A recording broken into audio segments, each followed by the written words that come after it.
사랑하는 성도 여러분, 오늘은 2026년 새해 첫 주일 예배로 드리는 날입니다.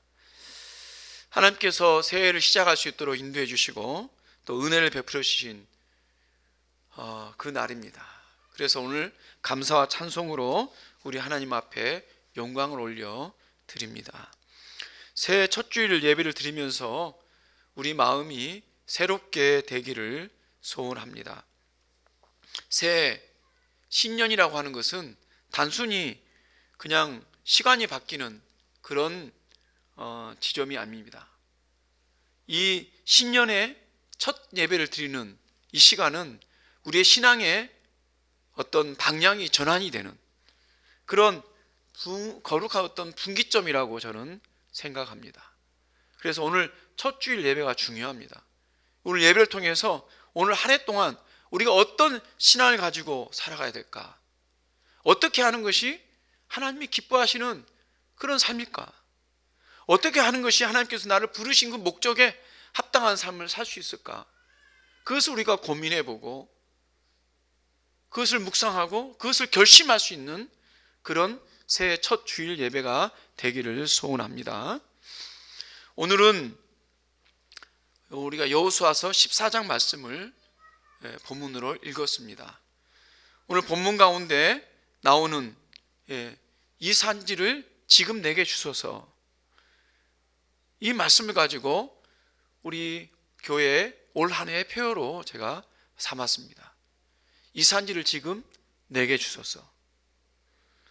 여러분, 오늘 이 말씀을 통해서 새해에 더 뜨거운 신앙의 그런 자세와 그런 목표를 가지며 살아가기를 소원하는 저희들이 되기를 소원합니다. 여러분 잘 알다시피 여호수아서 14장은 가나안 정복 전쟁이 일정 부분 끝마친 상태였습니다. 이스라엘 백성들이 가나안에서 광야에서 40년 동안 정말 모진 고난의 세월을 보냈죠. 광야에서 정말 풀 한 포기 찾아보기 힘든 그런 곳에서 오직 하나님 주신 은혜로만 살았죠. 매일 주시는 만나를 먹고, 그리고 필요할 때마다 물을 주시고, 필요할 때마다 근을 주시고, 필요할 때마다 불을 주셔서 그들을 견디고 이기게 하셨습니다. 그 40년 동안 이전 세대는 다 지나가고 새로운 세대, 출애굽 2세대가 정말 믿음 안에서 오직 하나님만 의지하는 세대가 준비가 되었습니다. 그래서 그들이 이제 요단강을 건너서 가나안 땅에 들어오게 된 거죠. 가나안 땅에 처음 접했던 곳이 뭡니까? 어디입니까? 바로 여리고성입니다. 난공불락의 그 여리고성을 오직 믿음의 순종으로 무너뜨렸습니다.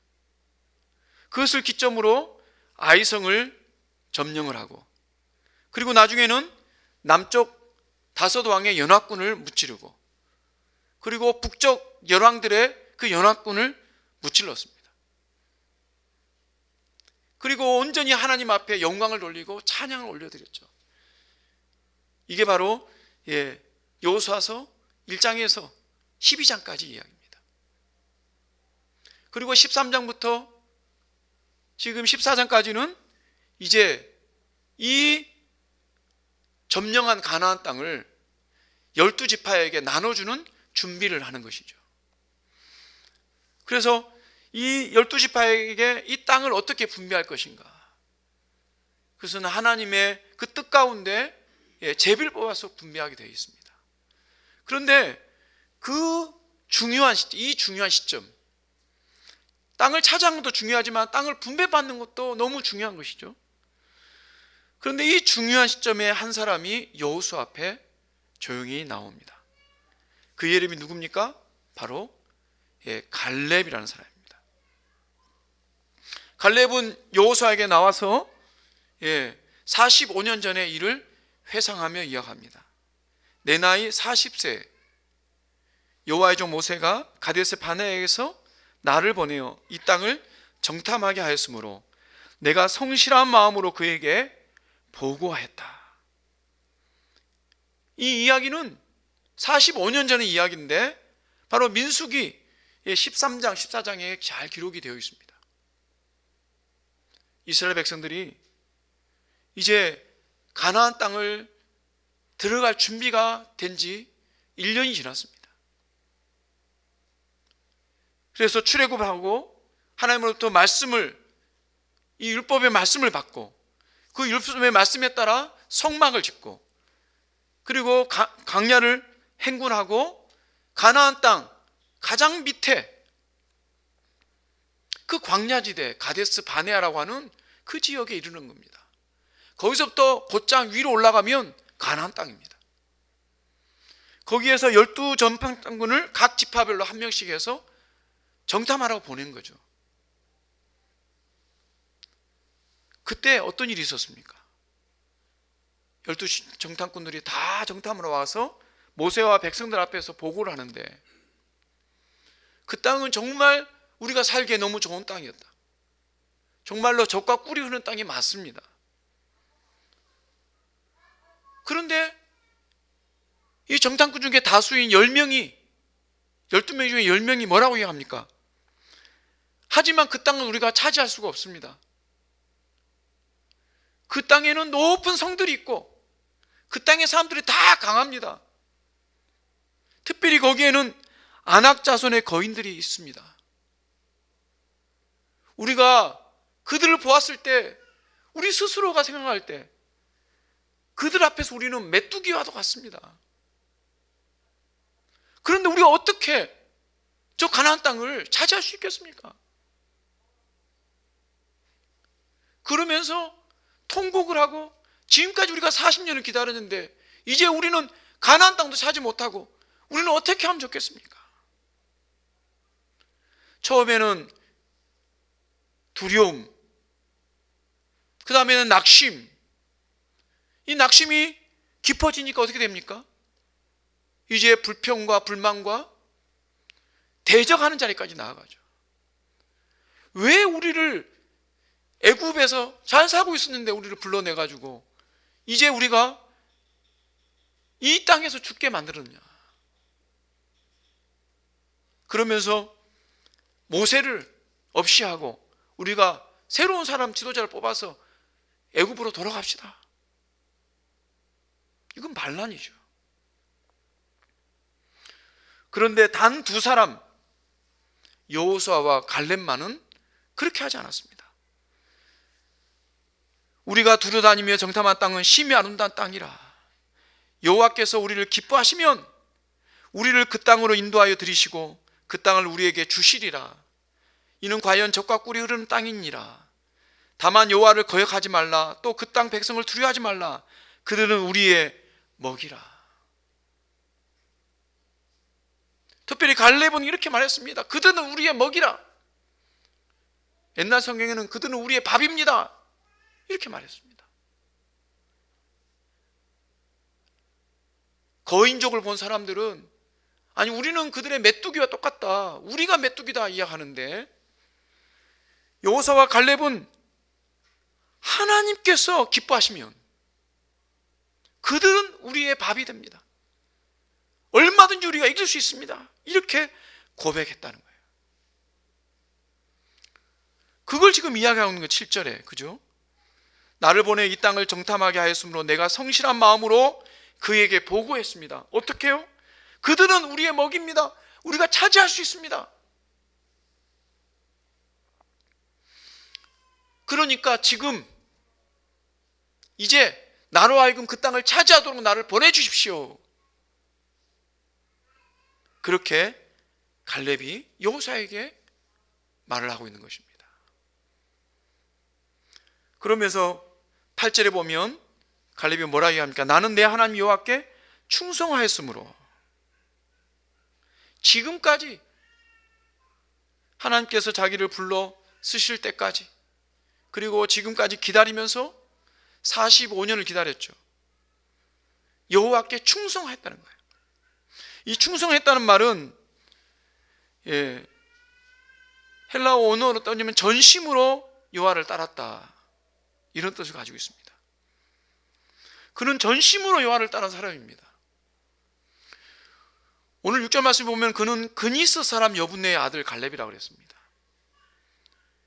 그니스 사람은요, 그니스란 지역은 에돔 지역입니다.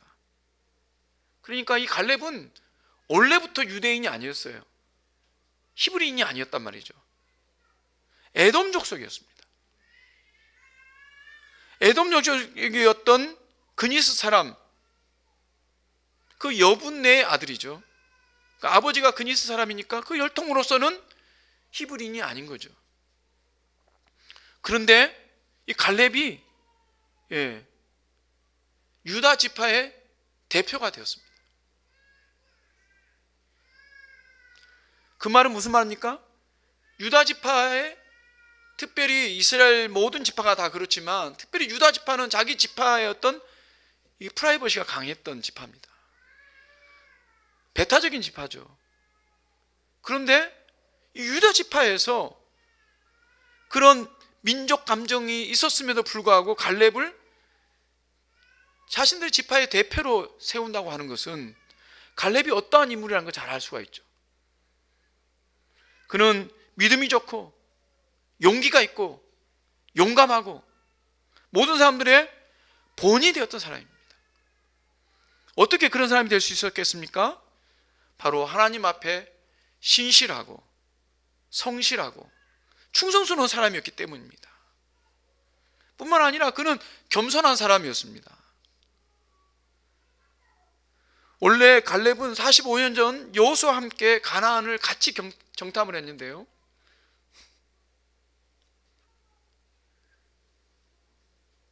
그 두 사람 말고는 가나안 땅에 들어온 사람이 없습니다. 그 당시에 성인들은. 그러니까 아이들과 청소년을 빼고 그 당시 이스라엘 백성들 성인 중에는 여호수아와 갈렙만, 모세마저도 광야에서 피스가 산에서 목숨을 다했죠. 그러니까 이 여호수아와 갈렙은 정말 모든 지금 이스라엘 백성들의 어른이면서 지도자인 것입니다. 그렇다고 한다면 얼마든지 갈렙이 자기의 어떤 의와 공의와 자기의 공을 드러낼 만은 합니다. 그런데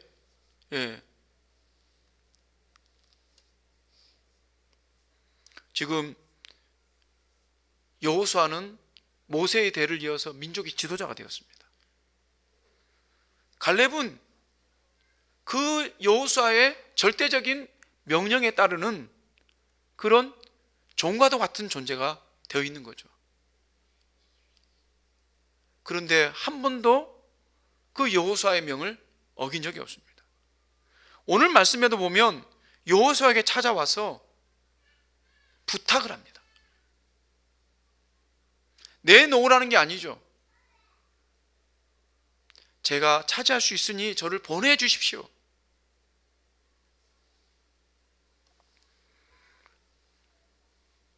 그리고 갈렙은 무릎을 꿇고 여호수아의 축복을 받고 그의 허락을 받고 헤브론 땅 그 산지로 나아가게 되는 겁니다. 이런 사람이 충성스러운 사람입니다. 성실하고 충성스러운 사람, 이런 사람에게 하나님께서 땅을 맡기신 겁니다. 사랑하는 여러분, 올 2026년 한 해가 갈렙과 같이 충성스럽고 성실한 그 믿음의 사람으로 저와 여러분이 살아가기를 소원합니다. 그래서 하나님께 주시는 축복을 받아 누리고 그 땅을 차지할 수 있는 저와 여러분 되시길 바랍니다. 10절 말씀 보면 갈렙이 이렇게 얘기합니다. 이제 보소서, 여호와께서 말씀하신 대로 나를 생존하게 하신 지 45년이라.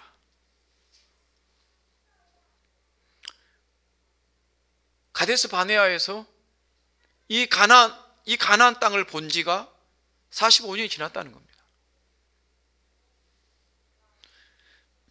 45년 전에 모세가 나에게 이 헤브론 땅, 내가 정탑에서 아낙 자손을 보았던 그 땅을 나에게 주셨다.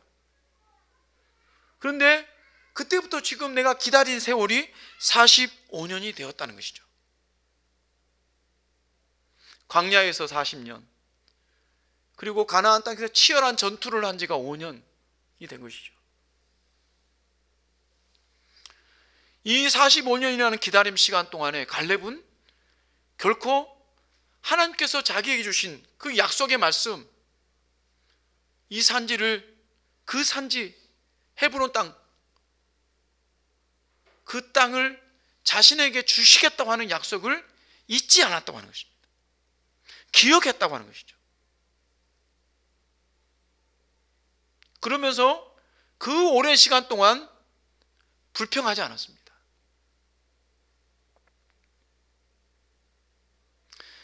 아마도 그가 불평할 수 있었던 시간이 있었을 것입니다. 여러 기회가 있었겠지만 가장 큰 기회가 언제였겠습니까? 바로 남한국 5왕이 연합해서 기브온을 쳐들어올 때였죠. 기브온 백성들이 여호수아에게 거짓말해서 자기들은 멀리서 온 그런 족속이다, 우리하고 화친 조약을 맺자, 그렇게 했죠. 그때 여호수아와 그 장로들은 진짜 멀리서 온 걸로 착각을 하고 그들과 화친 조약을 맺었습니다. 나중에 알고 보니까 그들이 멀리서 온, 먼 나라에서 온 사람들이 아니라 가나안 땅의 한 족속이었어요.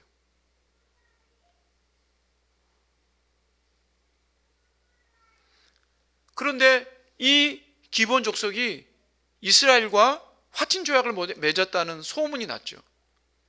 그러니까 남방에 있었던 5왕, 아모리 왕들이, 정말 강력한 왕들이 이 기브온을 가만히 놔두면 안 되겠다 하고 그 땅을 치기 위해서 연합해서 올라온 것이죠. 그때 이 소식을 들은 여호수아가 어떻게 보면 가만히 놔두면 자기를 속였던 기브온이 멸망당할 수 있는 기회잖아요. 근데 그렇게 하지 않고 여호수아가 어떻게 합니까? 우리가 화친을 맺었으니까 우리가 그들을 도와줘야 된다, 그렇게 하고 그 신실한 약속을 지키기 위해서, 하나님의 이름으로 한 약속을 지키기 위해서 그 땅을 올라가죠. 그리고 기브온을 지켜줍니다. 그리고 전쟁을 하게 되는 것이죠. 그런데 그 전쟁이 엄청난 승리를 가져왔죠. 5왕을 다 죽였습니다. 그리고 남방의 헤브론 땅까지 다 점령을 했어요. 그때 앞장서서 싸웠던 사람 중에 한 사람이 누구겠습니까? 갈렙 아니겠습니까? 그때 갈렙이 이 땅은 모세가 나에게 주었기 때문에 이제 우리는 이 땅을 내가 차지해야 됩니다, 얼마든지 그렇게 말할 수가 있는 상황이었습니다. 그러나 그 전쟁 가운데, 승리한 그 가운데 갈렙이 어떤 말도 하지 않았습니다.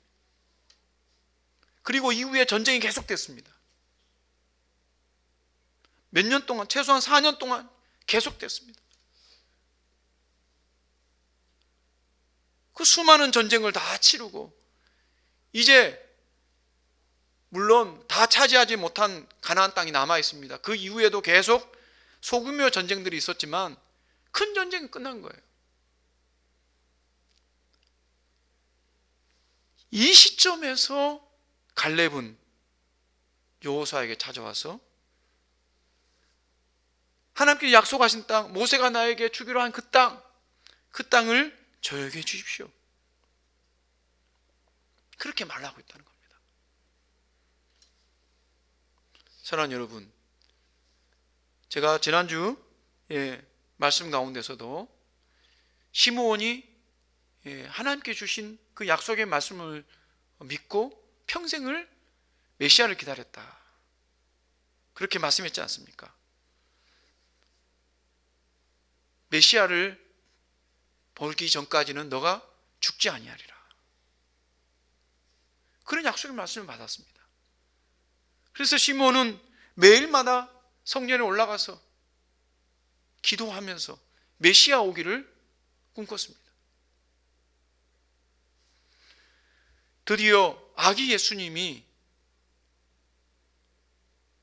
성전에 올라왔을 때 아기 예수님을 보자마자 이스라엘 위로를 만났다고, 하나님께서 자신의 꿈을 이루어 주셨다고, 그렇게 고백하며 하나님을 찬양하는 시므온의 모습을 보게 됩니다. 그때 제가 어떻게 말씀했습니까? 약속의 말씀을 기다리는 것, 그 기다림 자체가 믿음이고 신앙이다, 진짜 신앙이라고 제가 말씀드렸지 않습니까? 갈렙은 45년의 삶, 참 참기 힘든 삶이었을 겁니다. 이미 자기와 나이가 비슷한 사람들, 나이가 많은 사람들, 적은 사람들 다 불분하고 다 죽음의 길로 갔습니다. 그리고 광야에서 물과 양식이 부족하고 추위와 더위와 전쟁과 불뱀과 정갈과 전염병에 그런 고난들이 있었습니다. 그러나 그런 역경과 힘든 모든 과정들이 결코 이 갈렙이 가지고 있었던 이 꿈을, 그 꿈을 기다리는 그 기다림을 포기하지 않도록, 포기하도록 할 수 없었다는 것이죠.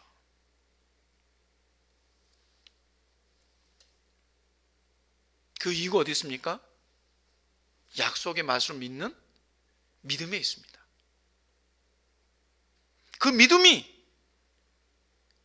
해가 갈수록 그 꿈을 선명하게 해주고, 또 그때까지 그 시간을 기다리게 해주고, 그리고 그때를 온전하게 살피게 인도해 주신 것입니다. 오늘날 왜 많은 사람들이 좌절하고 중도에 포기합니까? 자기 꿈이 사라지면 낙심하고 좌절하게 되죠. 자기가 기대했던 것, 꿈꿨던 것, 소망했던 것, 그게 사라지는 순간 사람들은 왜 원망하고 낙심하고, 어떤 사람은 생을 포기하기까지도 합니다. 믿음의 사람, 성도들도 마찬가지입니다. 우리에게 하나님께 주신 그 꿈과 그 소망을 기다리는 믿음이 있기를 소원합니다. 올 한 해 하나님께서 나에게 어떤 꿈을 주셨습니까? 올 한 해 내가 가진 목표가 무엇입니까? 올 한 해 내가 어떻게 살기를 원합니까? 여러분, 그것을 기도 제목으로 여러분 삼고 기도하시는 여러분 되시기 바랍니다. 그리고 그것을 이루어 주신 하나님을 기다리는 여러분 되시기 바랍니다. 그럴 때 하나님께서 반드시 여러분에게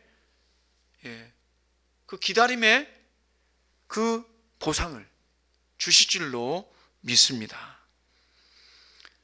갈렙은 나이가 많았습니다. 오늘 나이가 보면 85세다 그랬습니다. 85세 나이. 오늘날 우리나라의 85세 때도 옛날 85세하고는 전혀 다르죠. 그래도 많이 건강하십니다. 그렇지만 과거 한 50년 전만 해도 우리나라 85세 그러면 정말 천국을 앞둔 그런 나이죠. 그런데 이때 당시 3,000년이 넘는 시간이잖아요.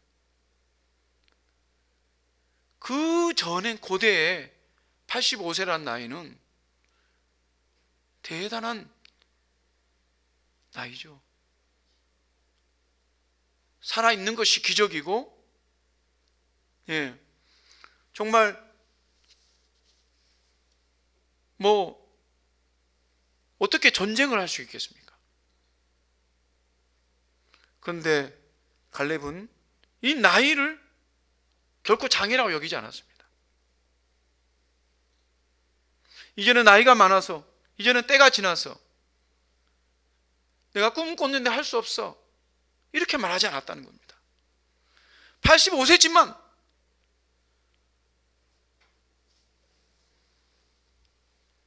주께서 약속하신 그 산지를 지금 내게 주소서. 특별히 이 산지는 어떤 산지입니까? 가나안 땅 중에서도 가장 험악하고 두려운 땅입니다. 그곳에는 다른 곳에서도 물론 거인이 있었습니다만 헤브론 땅에 있었던 아낙 자손의 거인들은 더욱더 건장하고 힘이 세고 소문난 그런 거인들이었습니다. 그렇기 때문에 그 땅을 차지한다는 것은 결코 쉬운 일이 아니죠.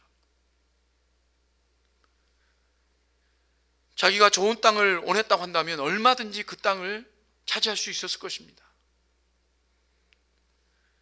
그러나 쉬운 평지를 놔두고 정말 험악하고 어렵고 두려운 땅을 내게 주소서 라고 말하고 있는 것입니다. 왜 그렇습니까? 왜 그 땅을 주라고 했습니까? 이유는 단 한 가지입니다. 그 땅에 약속이 있었기 때문입니다. 약속이 있는 그 땅, 그 산지, 그래서 싸워야 할 그 산지를 내게 주소서 라고 고백하고 있습니다. 사랑하는 여러분, 갈렙은 약속이 있는 그 땅을 차지하기 위해서 지금까지 기다린 것입니다. 하나님께서는 그 믿음과 그 기다림을 기뻐하셨고, 그래서 그에게 그 땅을 온전히 차지할 뿐만 아니라 그 땅뿐만 아니라 그 주변에 있는 수많은 땅들을 차지해서 어떻게 보면 하나의 지파, 한 지파 중에서 가장 넓은 땅과 가장 많은 고을을 차지한 그런 유다 지파가 된 것이죠. 그래서 나중에 이 헤브론 땅은 레위 지파가 머무는 땅, 또 주위에 다윗이 나라를 세울 때 그 유다 왕국, 그 나라의 초석을 이뤘던 그 땅이 된 것입니다. 사랑하는 여러분, 새해 우리가 기도해야 될 제목이 무엇입니까?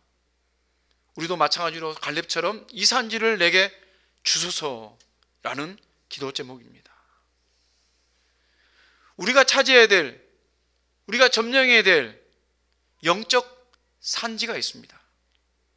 이 산지는 헤브론이 아낙 자손이 거해서 힘들고 두려운 그런 땅이 되었던 것처럼 우리가 차지해야 될 영적 산지도 그와 같은 그런 결코 쉽지 않고 결코 만만치 않는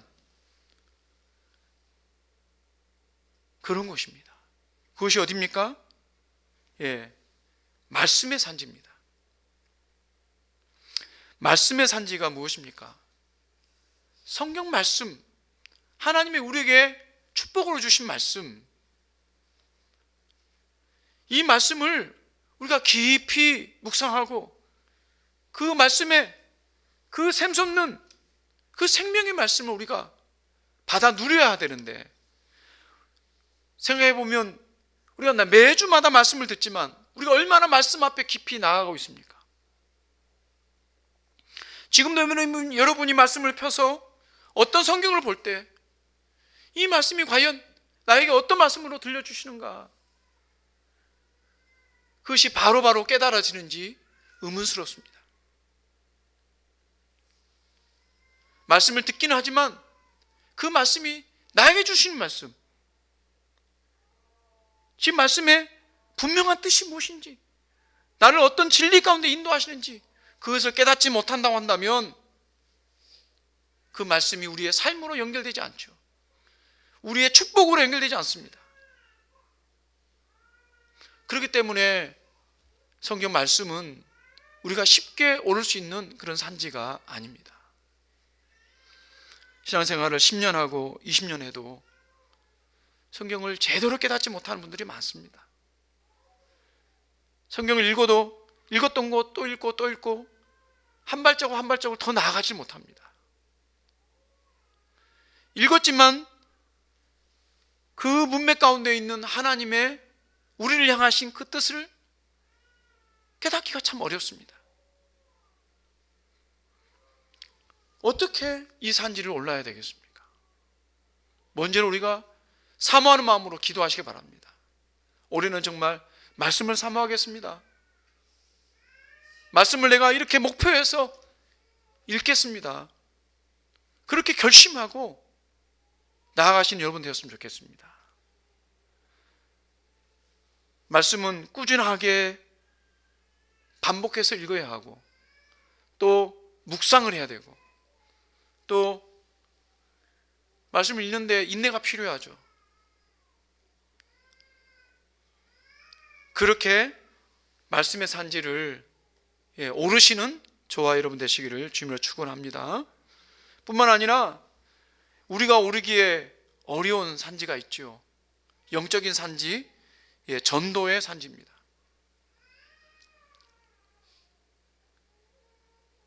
우리가 전도할 때 참 어려움이 많습니다. 전도하려고 마음 먹기도 힘들고요. 전도하려고 할 때 거절할까 봐 두려운 그런 마음을 갖습니다.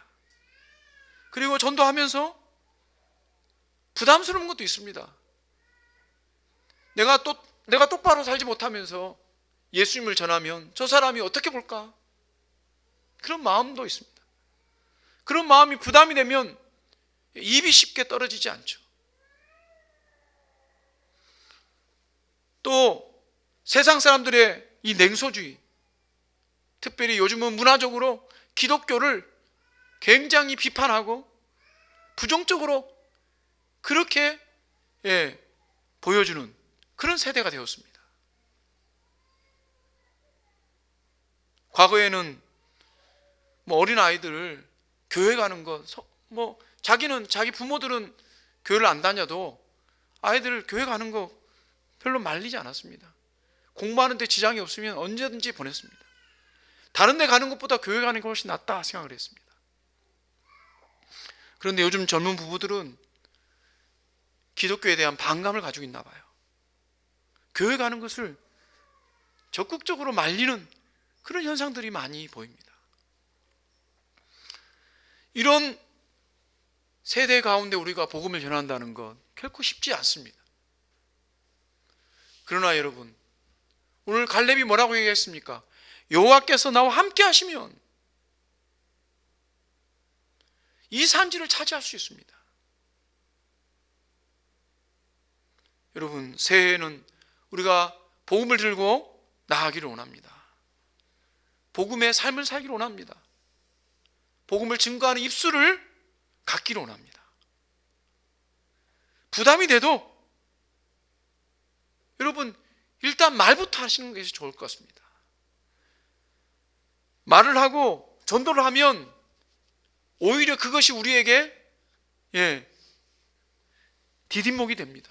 내가 한번 뱉었던 그 말이 책임감으로 돌아오고, 그래서 더욱더 기도하게 되고 더 잘 살아보려고 노력하게 되는 것이죠. 세상의 냉소와 무관심은요, 오늘만 있었던 게 아닙니다. 아담과 하와가 죄를 지었던 그때부터 지금까지 세상은 이 복음에 대해서 언제나 반대했습니다. 사탄은 지금도 복음을 어떻게 하면 무너뜨릴까? 거기에 온 총력을 다해 역사하고 있는 것이죠. 그러나 하나님께서는 성령을 통해서 우리에게 능력을 주십니다. 복음을 전할 수 있는 그 능력은 우리에게 있는 게 아니에요. 성령께서 역사하시면 가능합니다. 여러분, 성령의 능력을 붙잡고 전도의 산지를 오르시는 저와 여러분 되시길 바랍니다. 마지막으로 우리가 점령해야 될 산지는 무엇입니까? 그것은 선한 삶에 대한 산지입니다. 하나님께서 우리에게 명령하신 게 무엇입니까? 너희는 세상의 소금과 빛이다 그랬습니다. 우리를 통해서 세상이 선한 영향력 가운데 변화되기를 원하십니다.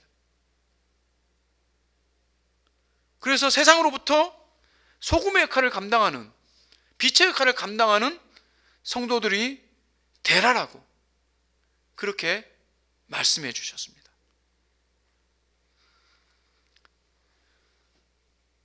우리가 매일 만나는 일터의 사람들, 이웃들, 가족들, 그런 관계 속에서 믿음의 사람으로서 봄을 보이며 살기를 원합니다.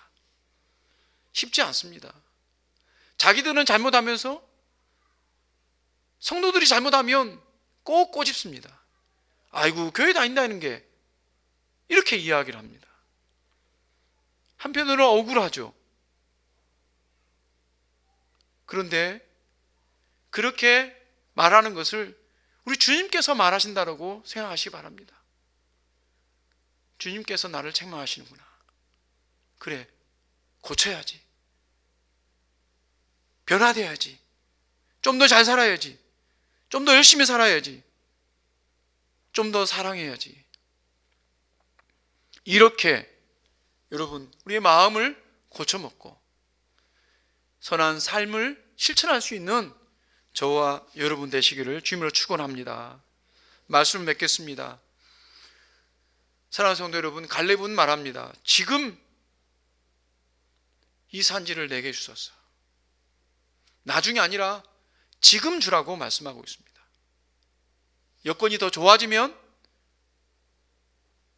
내가 좀 더 나아지면, 내가 좀 더 믿음이 깊어지면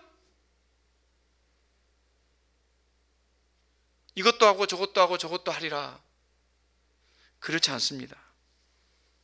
지금 말씀의 산지로, 지금 전도의 산지로, 지금 소금과 빛의 그런 산지로 우리 걸음을 옮길 수 있는 저와 여러분 되시기를 주님으로 축원합니다.